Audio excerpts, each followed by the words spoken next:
What is when you first started traveling, what was one of the first lessons that you learned when you took one of your first 2 or 3 trips? What was one of the bigger lessons, whether that was travel related or whether it was something intrinsic?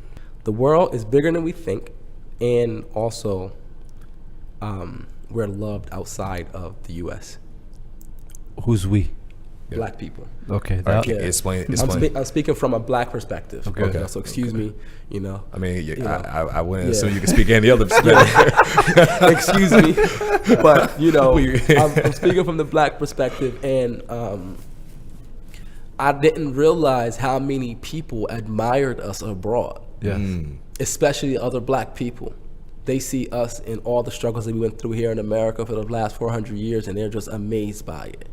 So, wow. In my encounters, being in different countries and having different brothers come up to us and just say, "Yo, man, we admire y'all. Like, y'all lit. Like, keep doing what y'all do," and just showing us all kinds of love just off the fact that we were African American. I was like, dang, I didn't realize y'all loved us. As a Muslim or just African American? It was as African American. Okay. As an African American because, they had maybe not really interacted with an African American before. Yeah. And this is before like my whole push for the identity, in Islam. So, and this is me on my journey to learning my identity within Islam. So, I'm navigating as an African American. Yes. As an American, Black American, and that's what they see, and that's what they're identifying me as, and they're giving me props and kudos for who I am and my own struggles, and they're literally expressing these things. I got like a few conversations in my head right now where with these different guys who are letting us know that they are in touch with our culture and everything that's happened with us, things that we're not even in touch with. I was amazed. I was like, wow. So when I experienced that, I was like, oh, so they do pay attention to us. Wow. They do pay attention. So other people are paying attention to us that we didn't. Whereas when you come to America, we're allies just for our hip hop and things like that, but we're not really showing any love for being who we are. So yeah. So you mentioned those are the things that you learned, right? The world's bigger and we're admired more than we think, right? Yeah. But what were the changes that happened to you once you started traveling? Like, how did you? I became more fearless. I'm sorry, I cut you off. No. You had the answer lined up. Yeah, cut him off. No, I just became more fearless. I became more fearless in my approach, and I realized that I can accomplish more than I ever imagined before I started traveling. And I'm grateful that I went to Dubai. Dubai was one of my first major countries that I traveled to, and there's a great inspiration in Dubai. In the United Arab Emirates was created within like 25 years, everything that it is now. But 25 years ago, it was like 25, 30 years ago, it was like dust. Or I'm lying, it's 45. I believe 45. It was founded 45 years ago. But 25 years ago was majorly desert as well.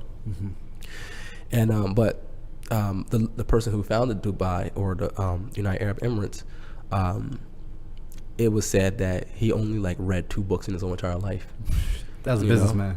Yeah. He only read 2 books in his whole entire life, and they had put the plan of action to create the country in place before the British helped them discover oil. Oh. So they had already had a vision to become a nation before they knew they had oil. Had the money. Wow. So they put forth their plan to unify and become a nation, and then they found the money. And that inspired me. And I was like, shoot, wow. So there's people, they don't got no money, they create this vision, they come together, they make it happen, they create something greater than they ever created, and then the money came to them.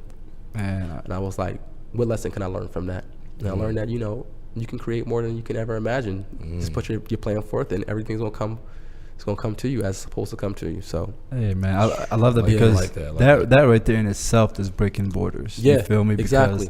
That's just mentally like, hey, look, don't worry about excuse. Don't worry about how you're gonna do it. Like they tell entrepreneurs, what entrepreneurs do, they say yes and they'll find a way to do it. Right. You feel me? So it was the same way for traveling. You know what? Let me just figure out where I want to go, because for us, we just specifically for black people here, we say no and then that's it. Right. We don't plan, we don't do nothing. So you broke all borders, like that was all the mental borders, because you do in your book, you do bring up a point in regards to just the Emmett Till effect, right? You were talking about how just whether it was just the history of African Americans here in America haven't been great, and then they were brought here and was like, hey, this is your new home now. You're not going anywhere. Right. And I've heard many people say, like, black people specifically, like, yo, America's the greatest country in the world, but they haven't been anywhere else. Nowhere else. You know, it's so funny because every time someone tells me that America's the greatest country in the world, I'm like, you haven't been anywhere. You don't know where there are where greatness lies. You haven't experienced other nations. So yes, America is an amazing place. Absolutely. It is an amazing place. Absolutely. All of the liberties that we have access to here in America, and the things that like the different parts of the Constitution that protects our, you know, who we are, you know, and our rights, our liberties, you know, definitely gives us an advantage over other places. But there are other amazing places with amazing people, you know. So to that point, you're absolutely right. You gotta get out there and travel to know where, and that's actually why I travel so much. I travel because I'm looking for that home. You know, I'm looking for that place that I feel like I can settle in. You know, do you not feel like this is home? No, I don't. I don't know why. Yeah. Like, I was born in Saudi. I lived here, but America, I'm grateful for all that it provides, but I don't necessarily feel home here. Yeah. You know, I can understand that. So, you know, I'm kind of like on a quest to find that, that place that I can call home. You know, that give me most of the liberties I'm looking for, the opportunity I'm looking for, and it'll allow me to build the vision that I have, inshallah. I like that. You know, so, you know, and that's kind of like the journey that I'm on. Every time I travel, I'm looking for different places for business and places I can eventually settle with my family. That's very difficult, though, because a lot of times your family members don't understand that. They're like, what do you mean? This is where we're from. This is where our people are from. How dare you say, like, this is not your home? You know what I'm saying? But that's hard to translate because I understand where you're coming from. That's very hard to get across. Right. That's my fam. All right. Thanks, everybody, for watching the clip from this excellent episode. If you guys loved it, make sure you guys go and subscribe. So over in this area. And if you guys want to watch more of these clips and full-length videos, you can go right over here. Alright. Salam. Watch the video.